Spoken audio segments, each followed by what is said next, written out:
कि जिसमें हमारी जो कुछ भी महत्वपूर्ण जो हमारे जीवन शैली के अंदर जो हमारा फूड पैटर्न है, आ, उस फूड पैटर्न को हमने ज़्यादा से ज़्यादा रीच करना है। हमारे खाने में एक दो फ्रूट ज़रूर होने चाहिए, जो सीजनेबल फ्रूट्स है। अगर हम ड्राई फ्रूट्स ले सकते हैं, अगर हमारे पास में थोड़ी वो क्षमता है एक्सपेंस करने की, तो उसको भी हमने हमारे डाइट का पार्ट बनाना चाहिए। स्प्राउट लेनी चाहिए, वेजिटेबल्स लेनी चाहिए, जैसे कि उन्होंने कहा केला है, टमाटर है या बाकी सीड्स है। ये सभी हमारे ब्रेन में जो एक टॉक्सिन्स है, जो एक लड़ने की जो ताकत हमें चाहिए वो मिलती है। और साथ साथ में जो हमारे पॉजिटिव थिंकिंग है, जैसे कि हमारी मैत्री भावना है या कंपेशन है या क्षमा भाव है, हाँ, ये जो पॉजिटिव जो हमारे इमोशंस जो है उसका हमने इस्तेमाल करना चाहिए। मेडिटेशन है, तो ये जो चीज़ें हमारे पास में ऑलरेडी हम कर रहे हैं, लेकिन हमें ये पता नहीं चल रहा है कि सही में ऐसा करने से हमारे ब्रेन में और हमारे जो हार्मोन सिस्टम में क्या उसका लाभ हो रहा है। अगर नहीं हो रहा है, इसका मतलब यह है कि हमारा मेडिटेशन और हमारा खान पान और हमारे जो फिजिकल एक्सरसाइज में कहीं ना कहीं गड़बड़ आ चुकी है। क्योंकि ये जब मैंने अपने लाइफ में देखा तो मुझे गड़बड़ दिखने लगी। मैं कहता था कि मैं ब्रह्मचारी हूँ, मैं आचरण कर रहा हूँ, मैं देख रहा था तो मेरा स्ट्रेस लेवल भी बढ़ते जा रहा है, डिप्रेशन में भी मुझे फील हो रहा है, मेरे बॉडी में बहुत सारी बीमारियाँ मैं देख पा रहा था। तो मुझे लगने लगा कि क्या मेडिटेशन अगर मैं कर रहा हूँ तो मेरा ऐसा शरीर, मेरा ऐसा मन कैसे हो सकता है। तो ये प्रश्न जब हम अपने आप से पूछते हैं तो यही एक प्रकार का बुद्ध का जो एक अवलोकन करने का जो महत्वपूर्ण शिक्षा है कि हमें स्वयं अपने आचरण का अवलोकन करना चाहिए कि मेरा आचरण अगर सही दिशा से जा रहा है तो उसका परिणाम भी सही होना चाहिए। अगर हमारा स्वास्थ्य नहीं है, अगर हमारा मन सरलता से शांत नहीं होता है और हम ज़्यादा भटके रहते हैं, ज़्यादा बिखरे रहते हैं, तो हम कैसे कह सकते हैं कि मेरा धम्म जीवन अच्छा है। कैसे कह सकते हैं कि मेरा ध्यान और शील अच्छा है। तो निश्चित ही हमारे अपने आप पे हमें प्रश्न लगाना है, लोग लगाए ना लगाए। लोग भले हमें अच्छा कहे कि आप बहुत दानशील हो, शीलवान हो, आचरणशील हो, लोग भले कितना भी हमारी प्रशंसा करें, उनकी प्रशंसा हमें सुननी है, लेकिन हमारी प्रशंसा हमें अपने प्रामाणिकता से खोजनी चाहिए। क्या मैं अगर सही में सुखी हूँ तो सुख का परिणाम कहाँ पे मुझे दिखाई दे रहा है। तो ये अवलोकन हमें जो ये वीडियो के माध्यम से भी हमें वही एक भीतर की जो प्रक्रिया जो है, जो वैज्ञानिक तौर पे जो हमें मस्तिष्क के भीतर जो होता है, हमें सूक्ष्मता से हमारा अभ्यास नहीं होने की वजह से हमें पता नहीं चलता है। लेकिन इस वीडियो के माध्यम से थोड़ा तो ज़रूर हमें पता चला है कि हमारे मन के अंदर भी ऐसा ही खेल होता है।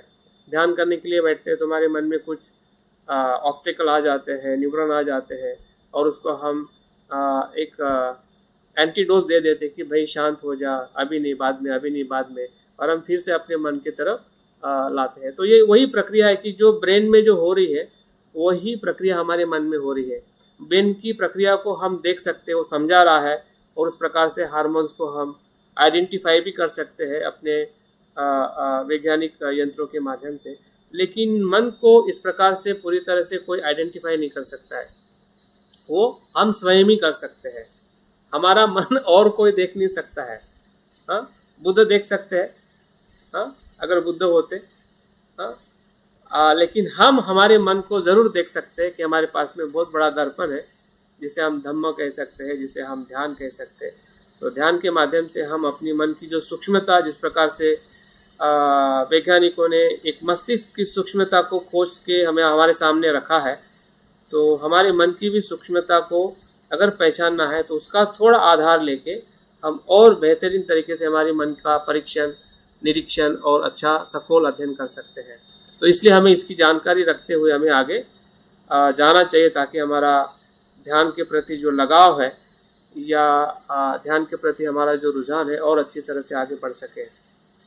और जैसे कि मुझे लगता है कि टाइम भी हो रहा है, अभी हमारा मेडिटेशन का भी एक थोड़ा पार्ट मैं लेना चाहूँगा, तो मैं बहुत ही फास्ट बता रहा हूँ ताकि आप बाकी जो स्लाइड्स है आप अपने खुद भी पढ़ के आगे थोड़ा समझ सकते हैं।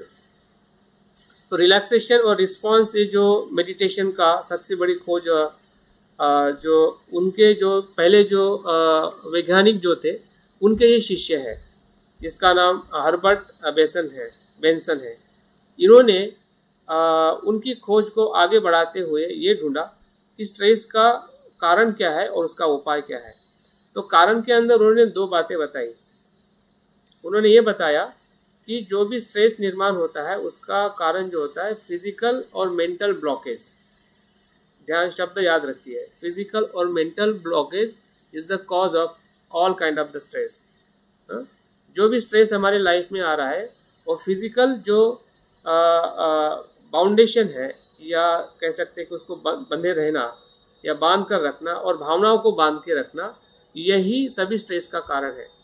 अगर हम बुद्ध की शिक्षा में देखते हैं तो उपादान जो है, या तृष्णा के बाद में जो उपादान में हम जब देखते हैं कि हमारी जो मिथ्या दृष्टि है ना, कि जो हमारे सोचने का और इंद्रिय के प्रति जो हमारी एक मिथ्या धारणा है, या स्व के प्रति जो मिथ्या धारणा है, वही कहीं ना कहीं उस प्रकार का जो ब्लॉकेज जो है, हमारे शारीरिक और मानसिक तौर का ब्लॉकेज है, वही स्ट्रेस को निर्माण करता है। बुद्ध की भाषा में हमें अलग प्रकार से दिखाई देता है, लेकिन वही बात आज के वैज्ञानिकों ने भी खोज के निकाली है कि स्ट्रेस का कारण यही है कि जो हमारी फिजिकल और इमोशनल ब्लॉकेज। और आगे वो बताते कि इस ब्लॉकेज को खोलने के लिए रिलैक्सेशन रिस्पॉन्स, मतलब जो भी हमारे शरीर और मन के साथ में कुछ भी मोमेंट घटता है, एक तो हम स्ट्रेस में जाते हैं क्योंकि हम उसको रिएक्शन देते हैं, तो ये मन का या ब्रेन का वो नेचुरल स्वभाव है। लेकिन उन्होंने ये भी खोजा कि उसके बाद में जो एक नया स्वभाव उत्पन्न होता है वो है रिलैक्सेशन और रिस्पॉन्स। उस क्षण के लिए स्ट्रेस तो आता है, लेकिन उसी क्षण के भीतर या बहुत ही सूक्ष्मता से दूसरा भी एक मन में एक भाव निर्माण होता है, या एक एनर्जी निर्माण होती है, जिससे कहते हैं रिलैक्सेशन रिस्पॉन्स। ये उन्होंने ढूंढ निकाला, जिसके वजह से स्ट्रेस को जो है मैनेज किया जाता है, या उसको रिवर्स में लेके जा सकते हैं पीछे, या उससे हम मुक्त हो सकते हैं। कोई भी स्ट्रेस आता है और वहाँ पे अगर आप सिर्फ रिस्पॉन्स देते हैं, रिएक्शन नहीं करते हैं, तो जो स्ट्रेस जो है धीरे धीरे कम हो जाता है। क्योंकि रिस्पॉन्स देना भी एक मन का स्वभाव है। ये पहले तक वैज्ञानिक को पता नहीं था, बुद्ध ने पहले ही बताया था कि रिस्पॉन्स देना ही मतलब जागरूक रहना। किसी भी घटना के साथ जब हम जागरूक रहते हैं तो हमारी जो प्रतिक्रिया की क्षमता कम होती है और रिस्पॉन्स देने की क्षमता बढ़ जाती है। यही ध्यान है, और इसी ही टेक्निक को इस वैज्ञानिक ने खोजा, और ध्यान के माध्यम से किस प्रकार से ज़्यादा हम रिलैक्स रह सके फिजिकली और मेंटली। तो वही एक अपने आप में रिलैक्स रहने से ही हमारा स्ट्रेस जो है नेचुरली प्रक्रिया से वो चला जाता है। और बुद्ध ने भी हमें बहुत ही सूक्ष्मता से बताया कि कोई भी स्ट्रेस है वो कभी भी परमानेंट अवस्था में रहता नहीं है, और जैसे आप जागरूक बन जाते हैं तो आपके भीतर का जो माइंडफुलनेस है, या जो स्मृति का जो एक्सपीरियंस है, वो वहाँ पे आपको स्ट्रेस से क्या करता है, बचा लेता है, या उसको रूपांतरित कर देता है। अगर हम सजग रहते हैं, अगर हम उस घटना को रिस्पॉन्स देते हैं, तो रिस्पॉन्स देने की जो क्षमता है वही ध्यान है, वही जागृति है, वही स्मृति है। अगर हम अपने शब्दों में देखें या अपने भाषा में देखें, तो उन्होंने इसी को रिलैक्सेशन रिस्पॉन्स के तौर पे उन्होंने खोज निकाला है। और इसी बेस पे माइंडफुलनेस बेस्ड स्ट्रेस मैनेजमेंट करना जो हम आगे पढ़ने वाले हैं, या वही हमारा सबसे मेन गोल है। इसमें अलग अलग वैज्ञानिकों ने जो ध्यान की परिभाषा दी है, इसमें मैंने कुछ बातें बताई है। स्लीप डिसऑर्डर को लेके भी हम काफ़ी दुखी है, या बहुत सारे लोगों को स्लीप डिसऑर्डर होता है, नींद की बहुत सारी बीमारियां, नींद की बहुत सारी समस्याएं होती है, और उसके लिए भी उसका जो उपाय जो है वो भी उपाय ध्यान ही है। ध्यान सोते समय अगर हम ध्यान करते हैं, सोते समय मंत्र का पठन करते हैं, अच्छी कल्पनाएं करते हैं जिसे हम पॉजिटिव थिंकिंग कहते हैं या मैत्री भावना कहते हैं, तो इसी से ही हमारी जो बीमारियां है या नींद की जो कुछ भी बीमारी है उस पर हम कार्य कर सकते हैं। और जो चौथा जो महत्वपूर्ण जो पहलू जो है वेलनेस। अभी हैप्पीनेस और वेलनेस का जो संबंध जो है बहुत नज़दीक का है, बहुत पास का है। वेलनेस फैक्टर के अंदर पूरी तरह से आपका एंटायर लाइफ उसमें आ जाता है। हैप्पीनेस जो है वो आपका इंडिविजुअल होता है, आप हैप्पी होते हैं फिजिकली मेंटली, लेकिन जब वेलनेस की जब बात आती है तो आपका फिजिकल मेंटल तो हैप्पी रहना ही है, लेकिन आपकी इकोनॉमिक कंडीशन भी आप अच्छी बनाते हैं, आपके रिलेशनशिप भी अच्छे बनाते हैं, आप सोसाइटी के साथ में भी एंगेज रहते हैं, आप पर्यावरण की भी केयर करते हैं। तो जो विभिन्न जो पहलू जो है वो वेलनेस में आते हैं। और इसलिए वेलनेस का एक फार्मूला ऐसा हम कह सकते हैं कि एक हैप्पी सोसाइटी की क्रिएट करना, हैप्पी सोसाइटी को क्रिएट करना मतलब वेलनेस है। आप खुद हैप्पी होना वो आपका खुद का इंडिविजुअल एक्सपीरियंस है। आप फिजिकली मेंटल हैप्पी रहते हैं और हर इंसान रहते हैं, रहना चाहिए और रहने के लिए प्रयास करना चाहिए। लेकिन जब वही इंसान वेलनेस के कंसेप्ट में अपने आप को डेवलप करता है, कि जिसके अंदर वो उसकी जो दूसरे भी जो पहलू जो है उसमें भी वो पूरी तरह से सक्रिय रहता है, उसके अंदर 8 पहलू आते हैं कि आपका शारीरिक स्वास्थ्य होता है, भावनिक स्वास्थ्य होता है, आप व्यवसाय में जो भी अर्निंग करते हैं, आपकी आजीविका है, आपकी नौकरी है, आपकी आध्यात्मिकता है, जो अधम्म जीवन है, सामाजिकता है, आर्थिक पर्यावरण के प्रति आपकी सजगता है और बौद्धिकता है। हम इस प्रकार से उसको कह सकते हैं कि बुद्ध ने जिस प्रकार से पूरे व्यक्ति और समाज परिवर्तन के लिए जो आर्य अष्टांगिक मार्ग बताया, और भंते भी बताते हैं कि जो सम्यक आजीविका जो है ये सामाजिक परिवर्तन का पहलू है, समाज को बदलने का पहलू है। भंते ने पहली बार सम्यक आजीविका को इस प्रकार से उसमें बताया है। तो पूरा आर्य अष्टांगिक मार्ग से एक व्यक्ति का भी विकास होता है और साथ साथ में पूरे समाज का विकास होता है, और उस विकास के अंदर उसमें मानसिक विकास भी आ जाता है, बौद्धिक विकास भी आ जाता है, आर्थिक विकास भी आ जाता है, पर्यावरण के प्रति भी जो सजग रहना आ जाता है, आपके स्वयं के सुख के लिए भी आपका प्रयास रहता है। मतलब एक सर्वांगीण जो एक विकास का जो फार्मूला जो है वो वेलनेस इस संकल्पना में आज पूरे विश्व में फैलते जा रहा है, क्योंकि लोगों को पता चलने लगा है कि एकांगिक किसी भी प्रकार का एक तरह से विकास होना वो पर्याप्त नहीं है। जैसे कि बुद्ध ने सर्वांगिक सभी पहलुओं का ध्यान रख के बुद्ध ने हमें अष्टांगिक मार्ग हमें दिया है, वही एक प्रकार का एक आधुनिक परिप्रेक्ष्य में जो वेलनेस या एक वेलनेस सोसाइटी है या वेलनेस बीइंग है, विश्व में हम कैसे बनाए, हमारे परिवार में, हमारे आसपास में, ताकि हमारा एक सर्वांगीण विकास हो के हम हर पहलू की तरफ हम ध्यान दे सके। अगर आप पर्यावरण के पहलू पे ध्यान नहीं दोगे तो हमारा विकास नहीं हो पाएगा। हमें पर्यावरण तौर पे भी हमें सोचना है, हमारे बौद्धिक तौर पे भी सोचना है, आध्यात्मिक तौर पे भी सोचना है, और इन सभी पहलुओं को ही वेलनेस का इम्पोर्टेंट क्या कहते हैं कि दायरा कह सकते हैं। एक नई संकल्पना जो है वो हमें आज पूरे विश्व में प्रस्तापित होते हुए दिख रही है, और ये बुद्ध की ही शिक्षा से ही संभव है। अगर हम एक बौद्ध होने के नाते सोचें, संकुचित तौर पे नहीं, लेकिन सभी विश्व उसमें समा जाए, जब जैसे हम अपने विचारों को और अपने आचरण को इस प्रकार से देखेंगे तो निश्चित ही हमारा जो सोचने का दायरा जो है वो एक वैश्विक मैत्री है या वैश्विक सुख है, उसमें हम परिवर्तित कर सकते हैं।